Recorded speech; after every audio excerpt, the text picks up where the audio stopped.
Yung papa ko, nakakita siya from newspaper ng job advertisement. Tapos sabi niya, oh baka interesado ka, ganyan. Tapos nakalagay doon, going to Finland, wala akong idea. Yung Ferris wheel na yon, may color brown doon, na parang cubicle, sauna yon. On maasunod Suomessa sayon noin melkein 13 vuotta. No money involved. Walang placement. Oo, walang placement. Tapos dinala kami sa workplace. Kala mo, nag-training ka ng language 6 months sa Pinas. Nung pinakilala kami sa workplace, talaga, tumira siya ng finish. Dugo yung ilong ko, wala akong naintindihan. Tuletan niya, halika dito. Ginaganon niya ako, sabi ko, bastos naman nito, ganyan. Usually, ang mga Finns, tahimik lang sila sa public transport. Hindi kanila tatabihan. Totoo yung reality. Madami ditong nurses walang work. Talaga ba? Ayan. Tapos dyan, pwede mag-ice dipping. Relax ka, mag-inhale ka lang. Still breathing. Diba? Kaya masaya ang Finland, happiest country sila for how many years na. Kasi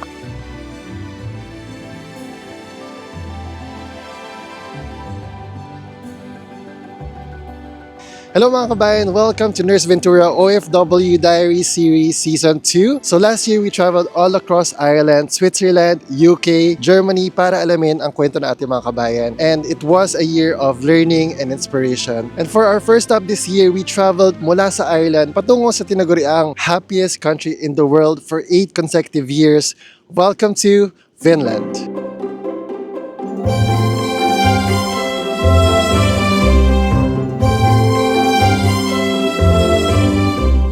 Okay guys, so today nga nandito tayo sa Helsinki Cathedral. Sa harap ng cathedral, napakagandang structure dito sa kanilang city center. And we are waiting for our Pinoy nurses na makakausap natin for today. I'm so grateful na meron talagang gusto mag-share ng kanilang life dito sa Finland. Hello! Hello! Ang ganda ng araw. Hello. Ang lamig. Welcome sa ating mga Pinoy nurses dito sa Finland. Welcome to Finland. Charot. First time namin magmi-meet ni Nurse Julie at si Baron, di ba? Nice to meet you. Kamusta? Okay lang. Ang lamig na. Tinitingnan ko yung temperature ka na umaga. Sabi ko, paano kaya sila magmamanage ang lamig? Ang hirap kahit may gloves, malamig pa din. Ayan guys, so pakilala muna natin ang ating mga special guests. So, hello. Ako si Julie. Nurse ako dito sa Finland. And I've been living here for, almost 13 years na pala. 12 and a half. Ako po si Baron. Anong pang lahi ko dito? practical nurse. Practical nurse. Practical nurse. Pero sa Philippines. Nurse. Ito naman, introduction na using the Finnish language. On Julia, sairaanhoitaja Suomessa ja on maasunut Suomessa jo noin melkein 13 vuotta. Ja minä olen Baron. Mä oon ollut Suomessa 5 vuotta. Ja kyllä täällä on kyllä. Oh my God! Guys, fluent sila ha. My name? Mina? Olen. Mina Olen Boyet. Marunong na ako. Good job. So yan, today nga, i-share nila ang kanilang life dito as nurses dito sa Finland. Meron tayong icebreaker muna bago natin ikwento ang inyong life story dito sa Finland. Meron akong 5 myths about Finland and Finnish people. So sasabihin nyo lang kung it's a fact or give an explanation about it. So number 1 is it true that there are more saunas here sa Finland? Talagang madami. Oo. Madami.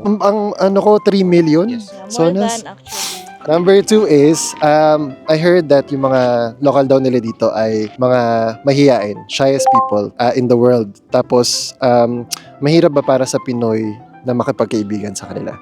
Actually, yung pagiging mahiyain nila, I don't think so. Siguro dahil lang sa language barrier. Minsan nahihiya sila mag-English. yeah. Pero sa pagiging friendly nila, mabait sila. How long will you be here? Just we came from Ireland Yeah, and then we're going back on Monday.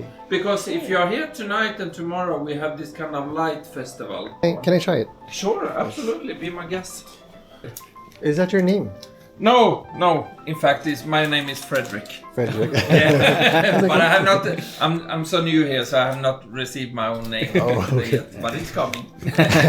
Thanks, Frederick. Thank you very No much. problem. Thank you. Thank you. Ano lang, tahimik lang din. Tahimik lang talaga Pero sila. once na nag-approach ka, andun naman. Kakausapin ka Oo. naman. Oo nga, no? Ito naman, number 3. Myth or fact? It's always dark and snowing in Finland. Oh. Sometimes, pero yung snowing, para kasing pag nag-start ng nag-snow ng madami, nag-stay na siya. Kapag winter, may ilang hours na pero meron ding ilang hours na bright siya.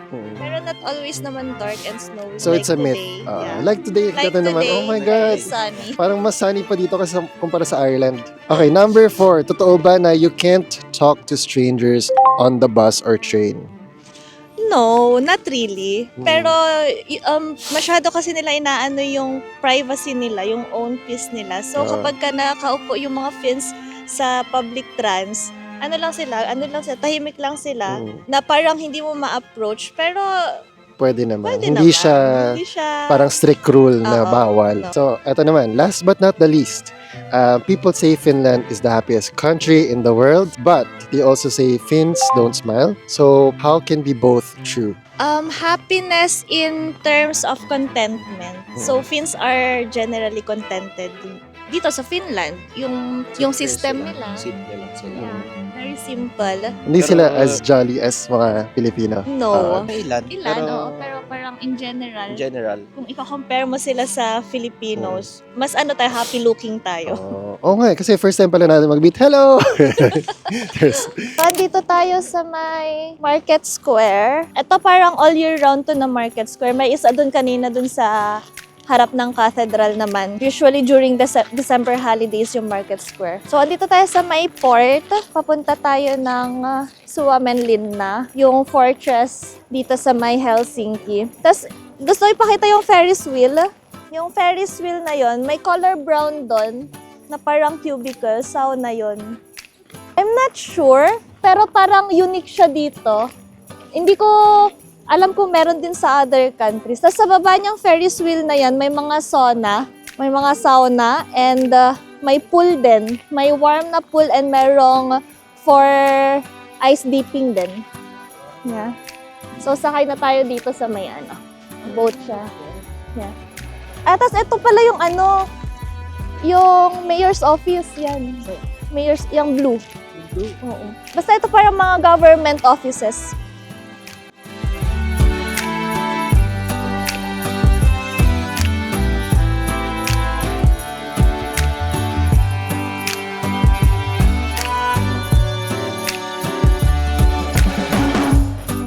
Sa loob na lang tayo, sa taas. So, andito tayo sa may boat na papunta ng Suomenlinna. Pwede niyo bang i-share yung how was the life in the Philippines? Normal life lang din, normal na nothing special. Oo. Nothing special. Although kasi nung after ng graduation, syempre gusto mo na agad magkaroon ng work. Tapos, hindi naman agad din makakakuha ng work kasi minsan dumadaan sa pagiging volunteer. Walang job, ganyan. So, ako gusto ko talaga ng yung may income na para makahelp din sa family. Kasi that time, nag-aaral din yung bunso namin. So, 4 kami, ako yung panganay. So ikaw ang breadwinner. Isa sa mga nakakatulong. Ganun. Okay. Guys, look Nagbe-break yung Ngayon ako nakakita ng ganyan. nagbe-break yung snow, yung ice. Na-amaze ako. Na-amaze ka. That's nice. Pag-usapan natin yung papaano nag-start yung journey nyo dito sa Finland. Yes, yung sa akin, so 2011, nag-graduate ako. Tapos ayun nga, while volunteering sa hospital, yung papa ko, nakakita siya from newspaper ng job advertisement. Tapos sabi niya, baka interesado ka, ganyan. Tapos nakalagay doon, going to Finland. Wala akong idea. As in, no idea kung nasa ng Finland, kung ano ang talaga? Finland. Yeah, as in, yung advertisement kasi nakalagay na hindi kailangan ng work experience. O kailangan board passer. Pero hindi sila nag-require ng any experience. Sabi ko, baka maganda.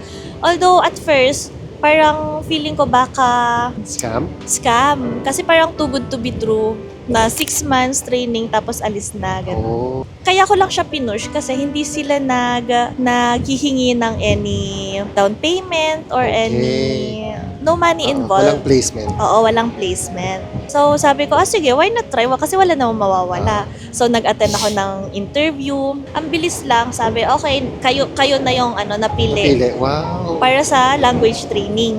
Nag-language training kami, 6 months lang. Very smooth yung process. Sabi ko, walang mga challenge, ganyan yung pag-learn lang ng language. Tapos after 6 months na, andyan na yung visa namin. Andun na yung Wow. residence permit. Tapos lipad na. November Wow. 2012. Tapos May 2013, andito na Ang kami. bilis. Pagdating mo, nurse ka na? Hindi. Pagdating namin, meron silang tinatawag na Lahi Hoyatayam Opisopimus. So, on-the-job training.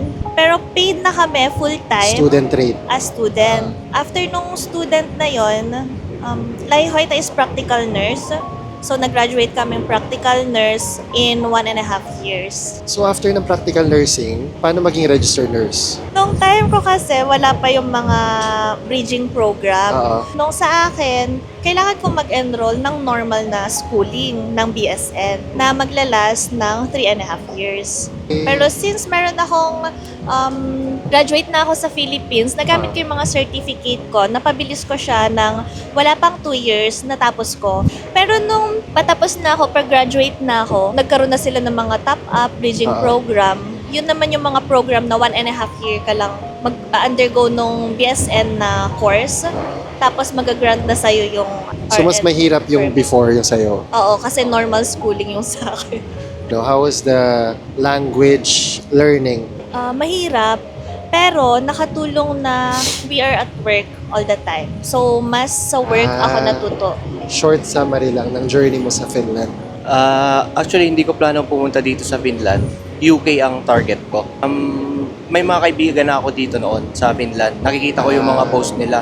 Nagkataon na nag-open sila dun sa same na company. Oo, Same na company kung saan siya nag-apply. So, nag-apply ako. Parang hindi ko namalayan na dire-diretso na. Language training, yun, visa processing, diretso na. Ang nakakatawa doon, yung language training mo sa Pilipinas, pagdating mo dito, pag narinig mo sila magsalita, parang wala ka na pag-aralan. So, andito tayo ngayon sa may Suomenlinna. So, fortress siya dito sa Helsinki. Let's go. Kamusta yung yung life niyo pagdating niyo dito sa Finland? Mahirap ba mag-settle? Yung sa akin kasi, dumating ako with friends. So, 4 kami magkakasama. Lahat kami nasa isang bahay. So, hindi siya ganun kahirap kasi meron kang parang group na may emotional support ka na nun. Oo.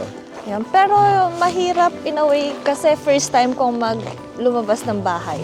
I mean, mag-out of the Mag-abroad. country, oo, and malayo sa family. Pagdating ko, so, Lahti kasi kami diretso. So, nung na-pick up kami from airport, diretso ng Lahti. Yung time na yon, Ano yung Lati? Lahti is a city.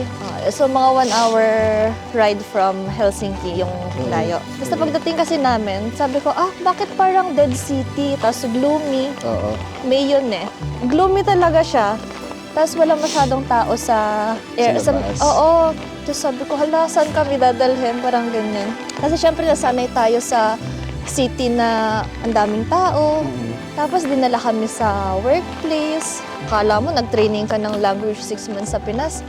Pero pagdating mo, nung pinakilala kami sa workplace, yung nag-receive sa amin, talaga tumira siya ng finish.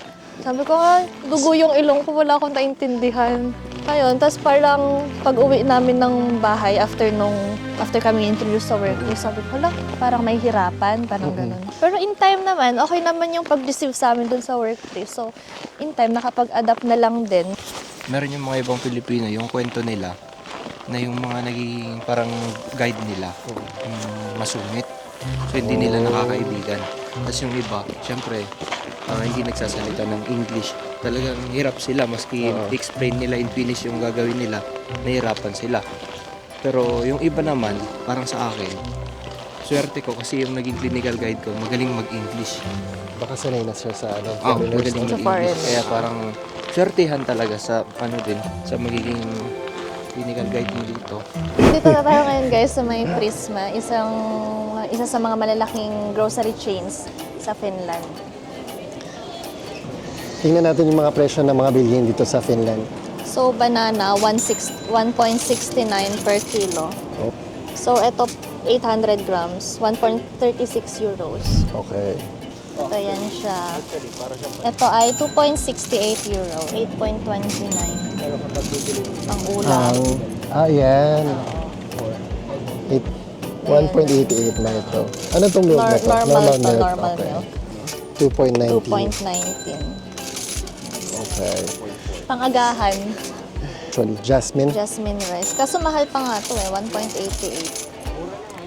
1.88, 1 kilo. Nagre-reduce kasi. Okay. Hindi kayo masyado nagra-rice.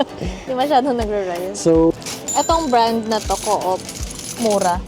so for 20 euros, nabili siya ng banana, bread, pork, milk, eggs, jasmine, saka donuts. Sakto All yung sa flavored. budget. Sakto na eh. Sakto na. Punta tayong down under. Pakita Down namin sa'yo Under. may beach dito. Seryoso ba yun? Makikita mo yun soon. Dito kahit winter, summer ang feels. Saan na tayo? Negative 30 degrees Celsius. Talaga? Ngayon ang babalibag na sila. Wow.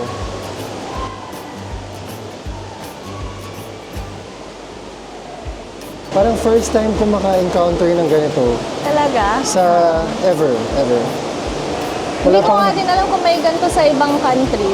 Sa countries. ibang countries. Tapos imagine mo na nasa under siya ng mall. Nasa loob siya ng Oh mall. my God. Ano yung mga culture shock kayo nung bago kayong pagdating dito sa Finland? Culture shock. Yung kung paano kanila tawagin sa workplace kasi sa Pilipinas, yung ganito, tatawagin mo yung tao na ganito. 'Di ba rude sa atin? Sa kanila, normal yung ganito, yung come here. Nagulat din ako doon kasi yung workmate ko na yon tinatawag niya ako. Sabi niya, Tuletan halika dito. Ginaganon niya ako. Sabi ko, bastos naman nito, ganyan. Pero parang in the long run, sinabi ko yun sa kanya. Sabi ko, alam mo ba sa Pilipinas, bastos yan. Sabi ko, pag nagtatawag ng ganyan. Sabi niya, talaga ba? Sabi niya, ano to, normal lang dito, ganun siya.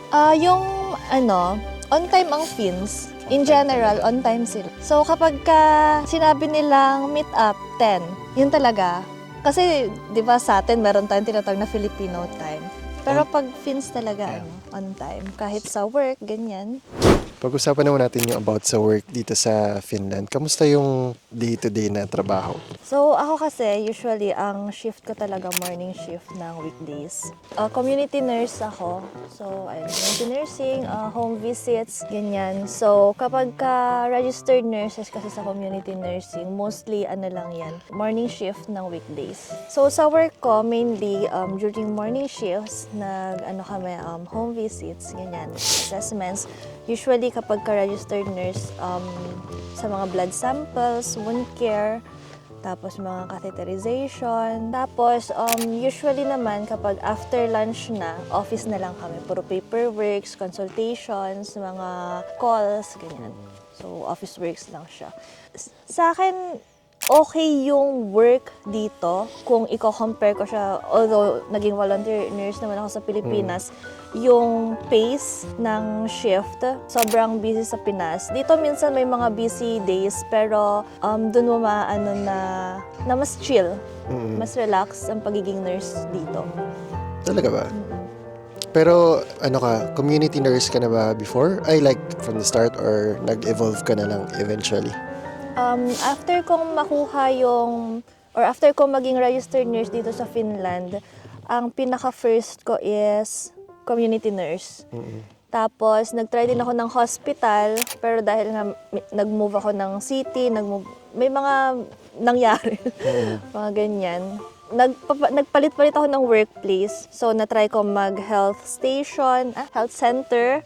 Na-try kong mag-hospital ng iba-ibang wards. Tapos, eventually, nag-end up ako ng balik ng community nursing, and I think mas dun ako komportable. Pinaka nagustuhan nyo about sa workplace sa Finland? Yung nagustuhan ko dito, wala siyang hierarchy na talagang maski yung boss is hindi mo siya kailangan tratuhin ng special. Anong tawag niyo sa mga boss niyo? Wala, First pangalan nila. name. First name. Sa mga doctors. First name din. Pangalan din nila. I'm not gonna lie, yung unang work ko, talagang medyo mabigat kasi nga sa home care. So, yun din yung nag-push sa akin na maghanap ng ibang workplace. So, siya ang nag-recommend sa akin bakit di mo subukan mag-community nursing. Kasi yung community nursing, independent ka. Bibigyan ka nila ng list of patients. Mag-isa mong pupunta. Wala kang ibang kasama na matatanungan na anong gagawin ko. Although meron, pero kailangan mong tumawag. Mas kakailanganin mo yung language. Yeah. Mayroon akong tanong mayroon akong question na is it true na mahirap maghanap ng trabaho sa Finland? Nung sa akin, alam mo, before COVID and during COVID and right after pa actually, ang daming work. Nakabalita kami na may mga layoff, tapos mga talagang hindi Layoff sa natatanggap sa healthcare? work. Oo, layoff. Really? Yeah. Parang work-wise, masisipag ang mga Pinoy. And notice na din yun. May mga feedback na din from Finns na, masisipag ang mga Pinoy. Pero, language-wise, hindi sila masyadong kasi hindi nakakaintindi, ganyan. Hirap sa conversation, communication. So, nabalitaan ko kasi sa nakita mo sa GMA, yung binilita nilang... Oo, yung sahod. Oo. Posibleng abot sa daang-daang Pilipinong manggagawa ang kinakailangan ng Finland. Bukod sa halos 100,000 pisong halaga ng buwan ng sahod, pwede ring isama roon ang pamilya ng Pinoy worker. Actually, yung sinabi nila na yung sa sahod, nung napanood namin yan, parang 90K. Minsan, mas more doon. Pero hindi yun ang problema. Hindi yung sahod ang problema. Ang binabalita nila na ganito, parang ang binabalita nila ganun kadali. Pero hindi nila binabalita na kailangan mo ng language. Yung tedious process behind it. Hindi nila binabalita yun na pag hindi ka marunong magsalita, most likely, di ka nila kukunin. At saka yung fact nga na na mahirap yung employment ngayon. Mahirap. Kaya kahit ganun yung sahod na binigay nila, oo. Pero yung totoo, yung reality, madami ditong nurses walang work. Walang work. Talaga ba? Yeah. Kasi dahil Really? sa language. Oo.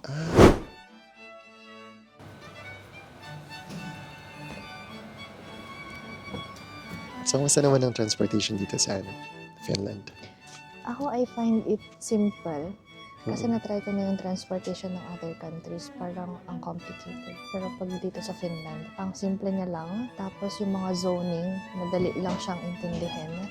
So, baka napansin naman na nila na nagwi-whisper tayo. So, pwede mong sabihin, ano yung siguro yung proper etiquette pag nandito ka sa mga public transport? Usually, ang mga Finns, tahimik lang sila sa public transport. Talagang hindi sila loud. Tapos makikita mo minsan sila one seat apart. Hindi sila yung kapag ka may iba namang pwedeng upuan. Oo. Hindi ka nila tatabihan talaga. Sumari, pag may mga kausap sila, ganito lang. Yung mahina Mild. lang din. Mild lang pala dito. Oo. Tapos sa kanila, parang disrespectful sa kanila yung super loud sa Okay. mga public transport. Alam mo yung, kunwari, waiting ka ng bus sa may bus station. Madaming memes na 1 meter apart ang pila. Okay. So, para sa akin, I think, well-balanced ang work-life balance. Oo. Compared sa mga naririnig ko sa ibang bansa na puro work lang. Dito talaga kapag ka day off mo, kapag ka basta wala ka sa work, nakakapag-relax ka, nagagawa mo yung hobbies mo. Like sa amin, kapag gusto namin mag-camping, nakakapunta kami, na hindi ka kailangang i-bother ng workplace o ng mga workmates mo. When it comes down to sick leave, kunyari, hindi ka makapasok today, like for example, masakit ulo mo or talagang masakit katawan mo, and tatawag ka, i-honor ba nila yung sick leave mo and then babayaran ka pa rin nila? Oo, paid dito ang sick leave most of the time. Okay. Kasi nagpapalit pa din yun, depende sa employer mo, like kung government or kung private ka. Pero Mhm. most of the time, paid ang sick leave. Kapag government ang employer mo, up to 5 days na sick leave. Kahit walang doctor certificate, pwede kang mag-sick leave kahit walang doctor certificate. Pwedeng i-grant ng boss mo yun, paid. If I can remember it right, hanggang 1 month. 1 month na paid sick leave. Kasi kapag lumampas ka doon, ang magsusupport na sa'yo dahil naka-sick leave ka, is KELA. Parang social security service. Oo. Ito naman pag-usapan natin, yung annual leave days nyo, yung holidays nyo. How many weeks of annual leave do you have in a year? 28 days in a year. Pero yung 28 days na yon hindi counted ang weekends. And how many hours do you work in a week? 37.5. 37.5. 0.5 hours in a week. So that's 8 hours or 12 hours or depends. Depends. Pero dun kami sa 8 hours ang maximum. 7.7. Ang ano sa amin is 7 hours 45 minutes. So, andito tayo ngayon guys sa may Kusiyaravi. Ayan yung sa may cafe, tapos meron din dyang electric sauna, tapos dito lake yung surroundings. Ayan. Tapos dyan, pwede mag-ice dipping. Later, itatry natin yan. Papasok po kami sa sauna. Go na. Usok lang dito. Kaya siguro inayawan nila. Kaya inayaman nila. Ayaw nila mausok. Pero mawawala din ito mamaya. Galing na po kami sa sauna. Ayan si Baron. Umuusok po. Ay, umuusok na ako. Hala. Ilang degrees doon? Kitang-kita dito.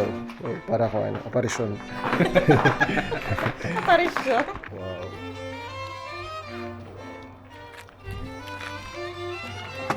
Sige na nga. Lamig. So, try natin ulit.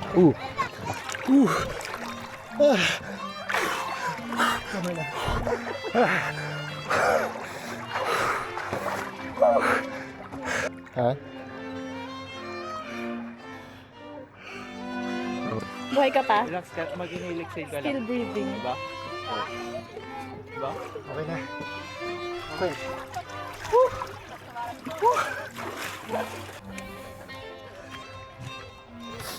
Hindi siya masyadong mahirap actually. Madali lang siya. Yes. So yeah, talk about the winter season here sa Finland. Actually, sanayan lang siya. Nung first time na andito kami, hindi naman, nanibago din talaga kami. Kasi nga, madaming times na dark, tapos malamig.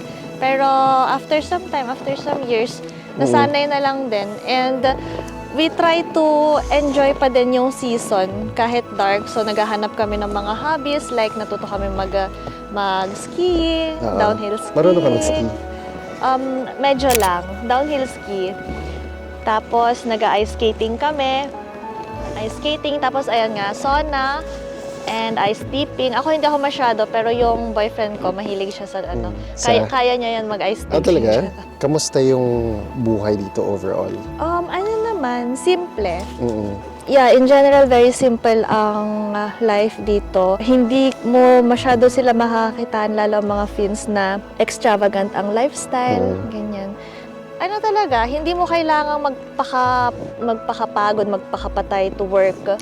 So kahit na normal ka na nag-work dito na, for example, hindi ka na masyadong overtime and all that, tingin mo you can live a decent lifestyle. Yeah. You can still. Kahit hindi super taas ng sahod mo, kasi mag-a-adjust din naman yung lifestyle mo.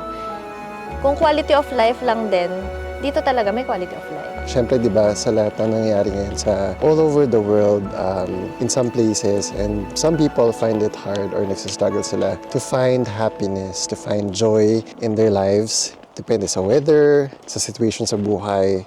Pero ikaw, because you're living in considered the happiest country in the whole world for 8 consecutive years, what do you think na pwede naming matutunan na siguro natutunan mo na to find happiness or para maging mas happier kami in life? One word, contentment.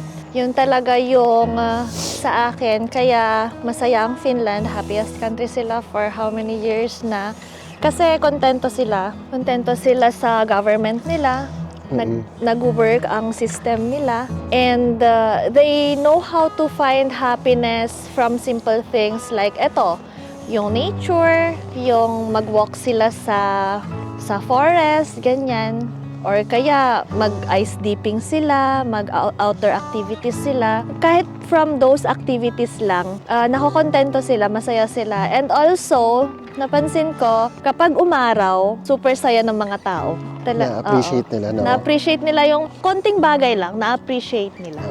Kung meron gusto mag-Finland, meron gusto tumari dito or mag-apply, ano yung mga ma-advise mo sa kanila? If you are coming here to work, mag-focus sa learning the language, learning the Finnish language. Kasi kapag alam mo yung language, mas madali yung magiging life dito sa Finland. Kasi syempre yung communication, employment, ganyan. Mas mapapadali yung life. Si Nurse Julie kasi is ano rin siya, YouTuber din siya. So that's how we met sa YouTube. Napapanood ko siya sa YouTube and yung mga content niya about Finland. I was very curious about the life here in Finland and very grateful tayo na pinaunlakan niya tayo to show a glimpse of her life dito sa Finland, di ba? Kumbaga, as a Filipino immigrant, Filipino nurse. Can you briefly talk about why did you start posting content online on YouTube? Started posting yung mga travel vlogs, mga travel videos. Kasi parang ano lang, diary, pero in a video form. May mga nanonood, tapos curious sila kung nasan ako, paano ako nakarating ng Finland. Dumami yung mga nag-i-inquire, mga nag-a-ask about that. So, naisip ko na why not share it through YouTube. Okay. So, nag-share ako na paano ako nakapunta ng Finland, anong process, agency.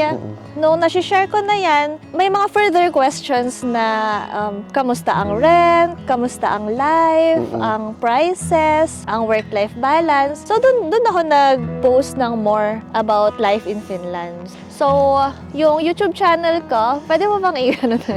Oo naman. So, yung Ilalagay YouTube natin. channel ko, and then, meron din akong Facebook page, Sisu Life with Julie. And TikTok din, same, Sisu Life with Julie. Shout out sa lahat. Papili ko sa Pangasinan, si mama ko. Kung may nanonood, may nakakakilala sa akin dyan. So, shout out sa family ko, Aliden Tarlac na family, taga Tarlac na. Thank you guys for taking us here and thank you for this wonderful vlog episode sa Finland. Sana hindi pa to ang huli na magkita-kita tayo and sana pumunta kayo sa Ireland. Yes, One we of will. these, Makita yung clip. Pwede naman. Sakay namin kayo sa taxi papunta sa cliff. Bye! Bye!